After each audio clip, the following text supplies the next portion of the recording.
hiç Sakarya'nın gol atmayacağını düşünüyorum. 2-0 Ahmetspor'un alacağını düşünüyorum. Emba Cegna ve yeni transferimiz atacak. Zaten toplantıda da belirttiğimiz gibi bu seferki tezahüratlarımız farklı olacak. Her zamanki gibi olmayacak. Taraftar gruplarımızla iletişimimiz farklı olacak bu seferki. Daha güçlü bir şekilde gireceğiz. 90 dakika boyunca Ahmetspor'a destek vereceğiz. Kendi takımımıza destek vereceğiz. İşte biz onun özellikle uyarı yapacağız kendi taraftar olarak, kitle olarak. Halkımızdan bunu istiyoruz. Madde atmayalım, attırmayalım. Yanımızdakilerini de uyaralım bu şekilde. Skor 5-0. Yani maçı 5-0 alıp liderliğimize devam edeceğiz. Taraftar olarak takımın 12. oyuncusu olacağız. İtici gücü olacağız. Zaten İzmir'den de bunun için geldik. Hakkını vermeye geldik, öyle diyelim. Madde atılmasın, madde atılmamasını istiyoruz. Gerekli uyarılar da yapacağız arkadaşlara uygun bir şekilde. Madde atmasına biz de karşıyız. Zaten bir 3-4 tane atarız diye düşünüyoruz. Büyük ihtimalle 3-0 maçı alırız. Ya biz barikat taraftarlar grubu olarak Ahmetspor'un olduğu her alanda, renklerimizin olduğu her alanda varız zaten. Ege'den arkadaşlarımız gelmiş, Rağ'dan, Şırnak'tan 9 araba, yaklaşık 300-400 kişi hep dışarılardan geldi. İstanbul grubumuz olsun, Ege grubumuz olsun. Türkiye'nin dört bir tarafından bu maç için herkes buraya hazır bir şekilde geldi. Zaten uyarılarımızı yapacağız. Tribünde de bunun önlemini almaya çalışıyoruz. Hiçbir şekilde madde atılmasın, küfür olmasın, cinsiyetçi bir yaklaşım istemiyoruz. Bizim tribünlere yakışır hareketler değil bunlar. Valla skor olarak 3-0 alacağız. Ya bütün bölgeler olarak bölgelerimiz, barikat olarak bütün bölgelerimiz gelmiş maça. Bu maça tamamen kilitlendik. Bu maçı alacağız. Başka şansımız yok. Yani şampiyonluk yolunda önemli bir maçtır. Bundan sonra maçlarımızı alıp üstüne koya şampiyon olup gideceğiz. Biz zaten tüm taraftarlarımızla birlikteyiz. Koordineli bir şekilde yapıyoruz. Statta da aynı şekilde koordineli bir şekilde takımımızı destekleyeceğiz. Yani beraberiz, sıkıntı yok.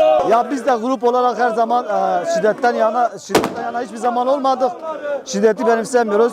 O yüzden gelen tüm taraftarlarımıza çağrımızdır. Hiçbir şekilde madde atmasınlar, sahayı kapatmasınlar. Bundan sonraki maçlarımız önemlidir. Şampiyonluk maçlarımız olacak.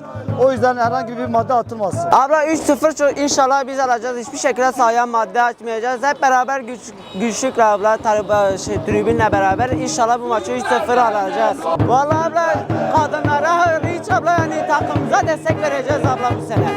İnşallah bu sene Süper Lig'e çıkacağız abla. 2-0 Iğdır'dan buraya kadar geldim. İlk defa maça geliyorum. Her konuda destek çıkartın ama madde atmayacağız bu şeyden.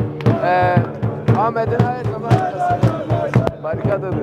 Biz bu maçı kesinlikle alacağız. 3-0 veya 4-0 alacağız bu maçı büyük ihtimalle. Ki önümüzde Süper Lig var. Birçok güçlü maçlarımız var. Rakiplerimiz çok güçlü. Ama biz bu maçı alacağız ve Süper Lig'e doğru gideceğiz. Biz zaten her maçımıza geliyoruz, destekliyoruz. İnsanlarımızı, taraftarlarımızı örgütlemekle zaten bu görevimizi yerine getiriyoruz biz. Madde atılmaması lazım ki bu haftadan sonra, 2 hafta sonra önümüzdeki maç Van maçından dolayı hani ceza yemememiz için bizim bu maç kesinlikle madde atmamamız lazım.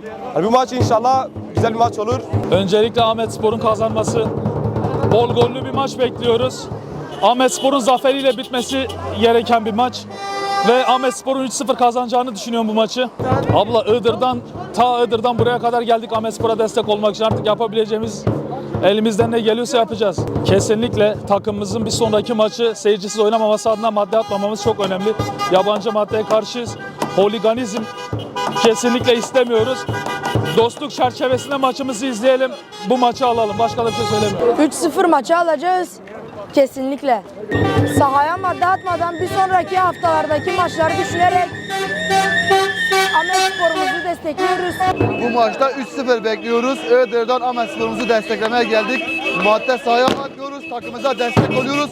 Şampiyon Ahmet. Bugün için skor beklentimiz bir 3-0 yeneceğimizi düşünüyoruz. İnşallah 3-0 olsun, bizim olsun. Taraftar çıldırıyor, taraftar hazır. Maç bizimdir. Her bir şey Ahmet.